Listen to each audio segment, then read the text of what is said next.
Welcome our third, final and definitely not least speaker for tonight. I think the word is a legend in the world of tropical medicine with so many publications I can't count. In the fields of malaria, melioidosis, enteric fever, tetanus, dengue, hemorrhagic fever, Japanese encephalitis and tuberculosis. I took this from the website. In fact, he could actually hold a whole Pint of Science Festival by himself. Tonight, he will be talking about numbers. Please give a huge welcome to Sir Nick White.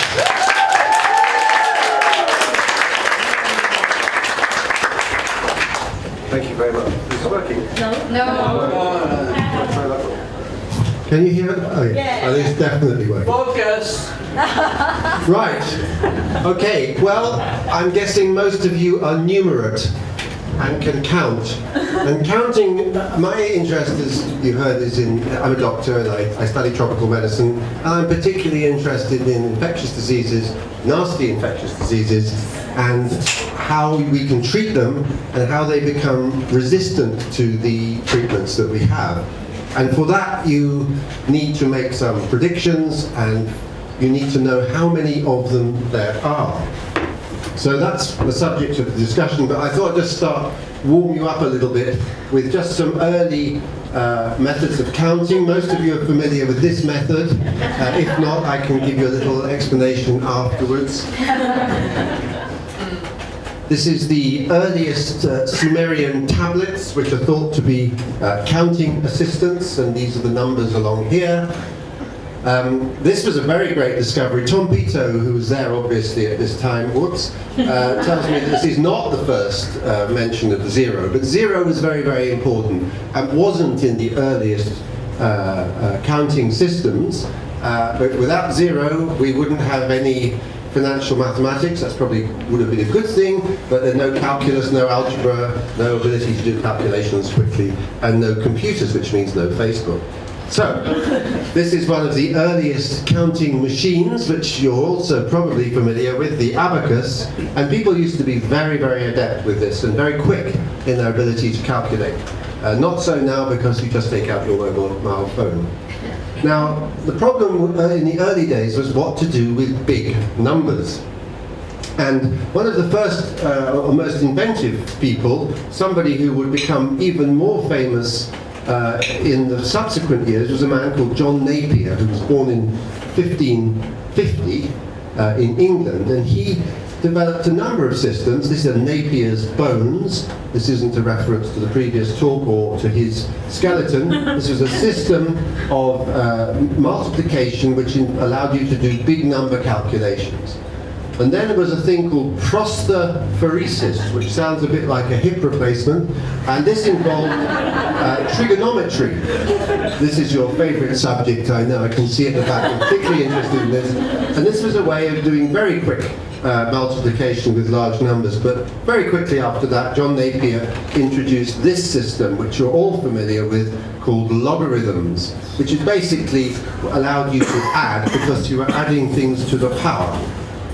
If there's any further mathematical explanations required, Julie Simpson will be here another 3 hours before she flies to Melbourne. Right, now, numbers of organisms. In this particular case, the organism is us.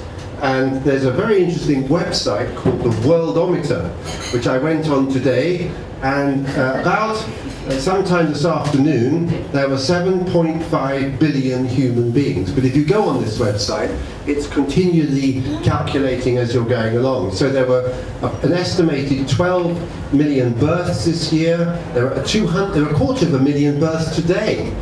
There were 5 million deaths, so you can see the problem that we have, and that's the net population growth. And it has all sorts of things like the number of cigarettes that were smoking today and the number of plastic bags thrown away and so on. So, this is the epidemic of us. And it's quite serious. And it's not showing any evidence of stopping. And it is a serious matter, as you all know, because we've only got one planet and we're using it up rather quickly. So I'm interested in health and disease and this is the estimated number of communicable disease deaths this year. So already there's an estimated 1 million deaths. So communicable diseases are still a very important cause of death in humans, and as you might imagine, most of these are in places where health care is not very good, or people don't have access to health care. So that's us, we're there, and there are 7 billion of us. And the subject of the talk is how many pathogens. Now, a pathogen is a microorganism that causes disease. And every single one of you has had an infectious disease, and every single one of you has in your body microorganisms that could, if they so wished, kill you.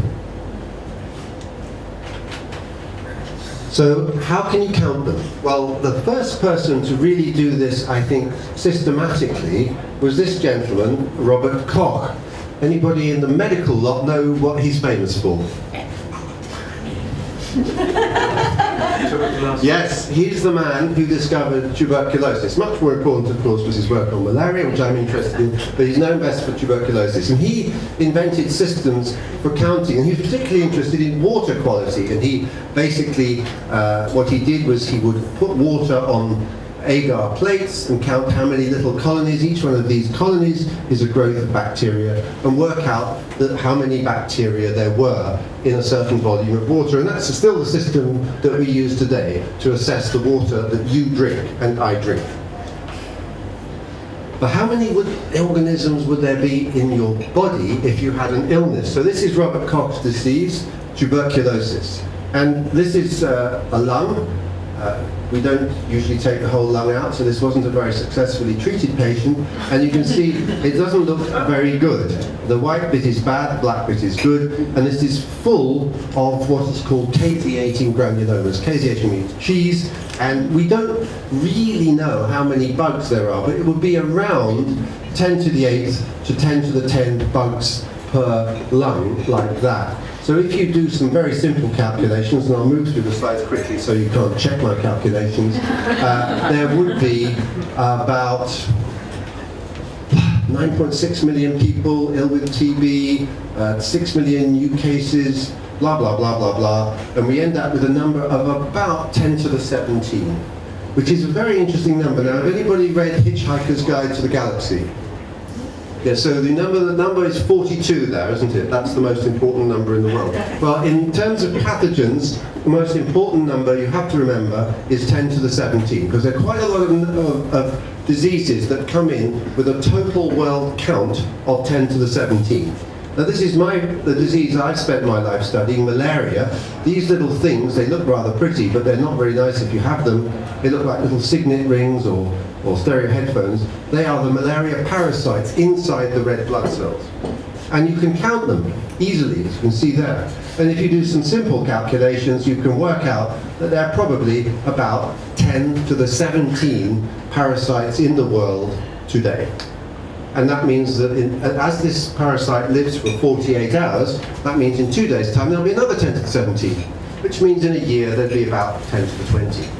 And from that you can work out the probabilities that anti-malarial drug resistance would emerge. I'm not going to talk about those calculations, but I'm going to carry on and bore you with the numbers of pathogens that you might have in you. Let's talk about bacteria now. Now bacteria, all of us, contain more bacterial cells than human cells. So all of you are mainly bacterial. They're really bacteria. And we have organisms like E. coli, which is Escherichia coli, in our bowel. And lots of others. In fact, 75% of the organisms in your bowel actually don't even have names, but haven't been speciated yet. But bacteria are very bad if they get in your blood. If you have only one bacterium of these two types, this is E. coli, the one in your bowel, this is the Staph aureus, which 25% of you have got in your nose. I won't point out those individuals in the room, but then if you have one of them per mil of your blood, you've got a 1 in 5 chance of dying. So really you want to keep bacteria out of your blood. This is another bacteria that you heard, that somebody who came to previous talks would have heard about. So bottom line is bacteria are very bad if they're in the blood, and they're very bad for you. To get the same mortality from malaria, you need 5 times 10 to the 8. That's 500 million parasites in the blood to give you the same mortality. So the take-home message from this little vignette is bacteria are a lot more toxic than parasites. Okay, start scratching. So this is the organism that causes scabies. And we can actually get some estimates of how many scabies parasites there might be in the world, because we can count them in the skin and they only live in the skin. And there aren't that many. But if you're sitting next to somebody, you might be more interested, you might be more concerned. I think there are only about 10 to the 12. So there's not many Sarcoptes scabiei in the world. Head lice? I don't know. So here's a general principle. In general, the distribution of pathogens among people is similar to the distribution of wealth. A small proportion of the population has most of it. So there are a few people who've got loads of pathogens, and most of us don't have many. So let's go back to bacteria again. Now, this is the human skin. There's quite a lot of human skin, and on that skin are loads of bacteria. I calculate that there's about the same surface area of skin in the whole human population as there is in the island of Jamaica. So the island of Jamaica has the same surface area as the entire skin of all the 7.5 billion humans in the world. And as we know the densities of the organisms on the skin, we can make some calculations as to how many there are. So here's a nasty one. This is the group A Streptococcus, the so-called flesh-eating killer bug.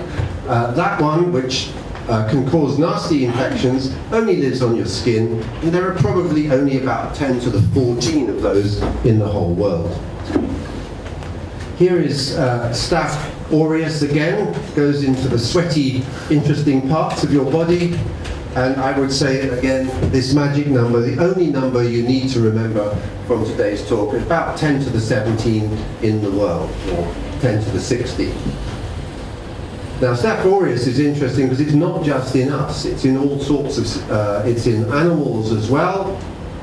And here are some interesting numbers. These are probably the second most interesting numbers. These are the total numbers of important livestock that are important for our food, but also have lots of these bacteria. So there are about 1 billion pigs, 7.5 billion of us.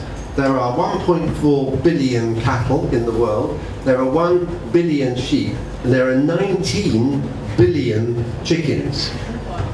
Yeah, so chickens are winning, but they are smaller than us, generally. So there are Staph aureus in all of them. And it's actually, I'm afraid, Staph aureus, as I said, 25% of you have got it in your nose, and there are an awful lot also on Hobby Beach, which suggests there might be on a few other beaches as well. So that skin that we shed from our body still has the organism on it. So actually there is quite a lot of environmental presence of this potential pathogen. And these are the places to find Staph aureus if you so. Here's another nasty bacterium, potentially, but many of you have it in your nose. It's called Streptococcus pneumoniae. And of all the human pathogens, this is probably the one that kills the most people per year. It probably kills about 2 million people every year, which is about 6,000 people every day. It's the main cause of pneumonia. And it's only found, however, in the nasopharynx. So there aren't that many pneumococcus in the world. Although if you had a lung full of them, you would have a significant proportion of all the pneumococci in the world. Now we get to the important bit, the real numbers. So this is your bowel, where most of the cells in your body live. Most people would have said in the past that there were no bacteria really in the stomach or the small intestine, but now we know there are. You've got organisms in your stomach and in the small intestine, but it's really nothing compared to the amount that you have in the large bowel. So you have about somewhere between 10 to the 11 and 10 to the 12, which is 1,000 million organisms in your large bowel. And you have a lot of it. So there's an awful lot of bugs in there, about 10 to the 40. And as I said, most of them haven't been identified. Now, some of you may know that cows are larger than humans, and they have a very substantial large bowel. So they have enormous numbers of bacteria in their large bowel. So, how many bacteria, of coliform bacteria, ones which by the way we're worried about with drug resistance, are there in the whole world? I think there are about 10 to the 23 in sheep, about 10 to the 23 in pigs, about 10 to the 23 in humans, about 10 to the 23 in chickens, because there are more of them but they've got smaller bowels, but the winner are the cows. So the bovids are where all, about 90% of the coliforms in living creatures are in cows. There you go. However, some of you may know that cows sometimes leave little calling cards around, so there's quite a lot of coliforms in this as well. And that is where these coliforms can get into water and go back into the water supply and eventually come back to us. And that's why we have things called sewage works, which are supposed to decontaminate water and go back to that Robert Koch experiment. We need to have less than a certain number of coliforms per mil of water to allow it to be drunk. But you can see that access to this is quite liberal in the world, and we're not doing tremendously well in terms of keeping our water supplies clean. So finally, a last little bit of depressing information about antibiotics. You can find antibiotic activity in river water throughout this region of the world, which contains a large proportion of humanity. It's actually in normal river water because of the enormous amount of antibiotics that are used in animal husbandry and also in humans. And you can see the degree of river pollution in this has occurred. So all these parts of China, for example, that have detectable antibiotic activity in any river water. So it's not surprising with all that number of bacteria and all this antibiotics that we're seeing antibiotic resistance. So I'm nearing the end. This is the batting order so far for parasites and bacteria. This is Yersinia pestis that Ipsisar mentioned at the beginning. This is the plague organism, not many of them. This is the meningococcus, the organism that causes meningitis. That's itchy old scabies. This is the flesh-eating killer bug. That's the one that gives you pneumonia. That's Staph aureus. This is TB, malaria, gut coliforms, environmental coliforms. There's nothing compared to the viruses. There are many, many more viruses. So if you say, what's the numbers of viruses? Well, there are a large number of HIV, but remember that 10 to the 17, but look at that for hepatitis C. There are 100 times more hepatitis C virions in the world, but the winner is which is the organism, which is the pathogen of humans, which has the most, of which there are the most in the world. Any offers? The flu? The flu. Got one vote for the flu. Common cold. Common cold. None of these are right so far. Come on. Any others that you've heard of? Phages. Phages, not causing you disease. Any more? Syphilis. Syphilis. No. Adenovirus? Adenovirus, no. Oh dear. No beer after this then. Causes of food poisoning on the ships. No, norovirus, no. Feathers. Did you say feathers? Hepatitis. Oh, hepatitis. Hepatitis B. Way. Yep. That's there's the more hepatitis B virions in the world today than any other virus. And the interesting thing is that hepatitis B and hepatitis C and HIV are all treatable. This we don't think yet is curable. This is now eminently curable. Something which we would consider absolutely incurable a few years ago can now be cured with 2 months of antiviral treatment specific for this virus. And probably we could get rid of hepatitis B. We have a good vaccine and we have drugs that work and we can prevent the vertical transmission to the babies. So I do hope you didn't think that my talk was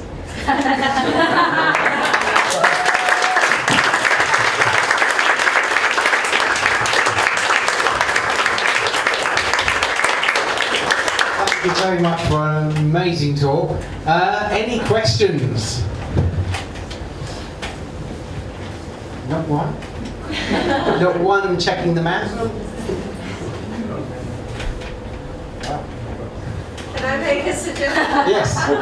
So next time you give the talk, Nick, when you have the picture of opening an envelope, have Warren Beatty and Faye Dunaway. Thank you, Judy. Because they had the wrong Oscar winner. Oh, that's right, they did. The wrong disease. Yes. Good point. Thank you for that suggestion. I won't use it.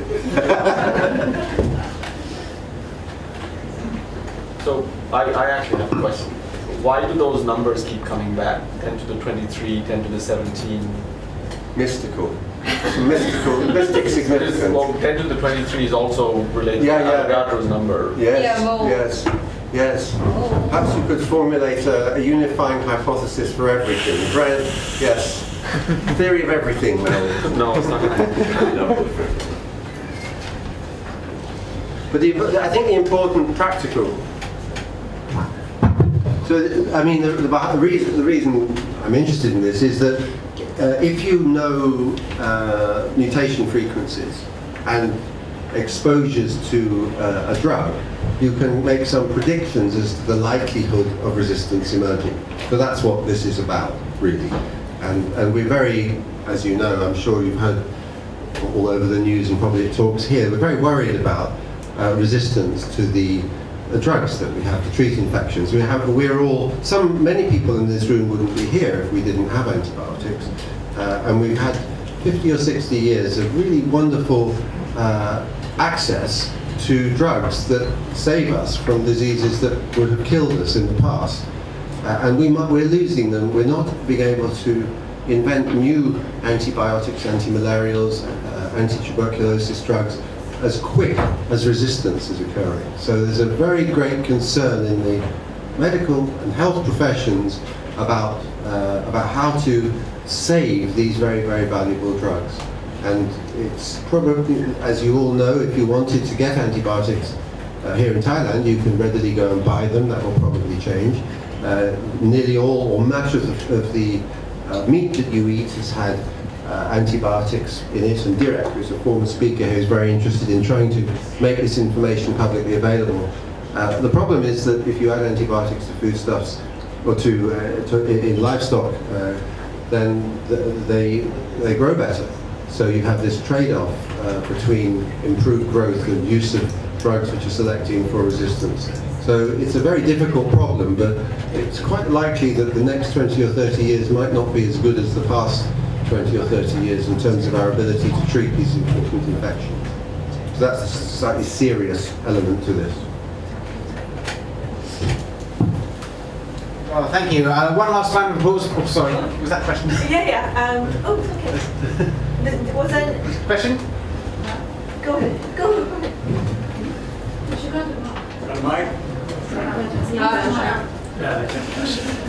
Okay, I actually want to ask about the hepatitis B, the chronic clear stage. Is there any cure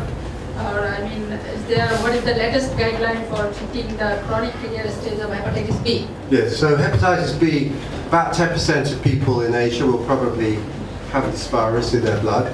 And the most common way in which you catch it is from your mother. So in terms of prevention, you can prevent a lot of the transmission to the baby by immunizing the mother, and if the mother has a lot of virus, you can actually give another medicine, an immunoglobulin. For the chronic carrier, it's not we don't have a high cure rate, but we have a way to control the infection with some of the antiviral drugs. So the outlook is better than it was. Many people with chronic hepatitis B will not be affected by it, but some will, and they will have liver damage, cirrhosis, and perhaps a liver cancer. There's an increased risk of that. So we do have ways to control it, but not to cure it. So it's not as good as it is for hepatitis C, which is the second most common cause of hepatitis, where we can actually now definitely cure it, but we can definitely improve it with the drugs, and we can prevent the transmission. Just one question.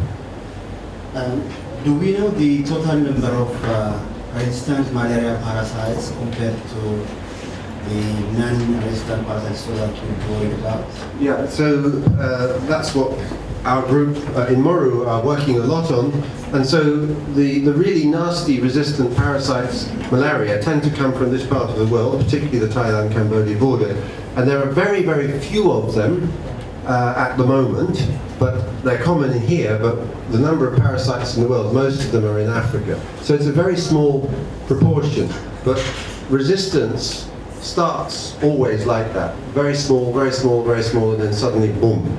So our real concern with the malaria resistance is that it spreads to Africa. And it's done that not once but twice before. So parasites that were in Asia and became resistant to the main drugs in the 1950s, those parasites, not the parasites themselves, but their progeny, their babies, spread in people through India, across the Indian Ocean, arrived in Zanzibar in 1979, and by 1992 we could see those genes conferring the resistance, which had come from here, were now in Western Africa, and in doing that they killed, this is not an exaggeration, millions of children.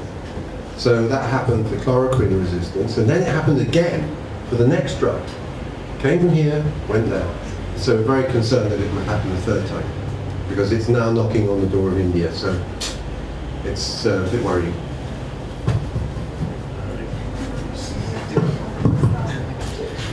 Right, thank you very much. Big round of applause for Nick.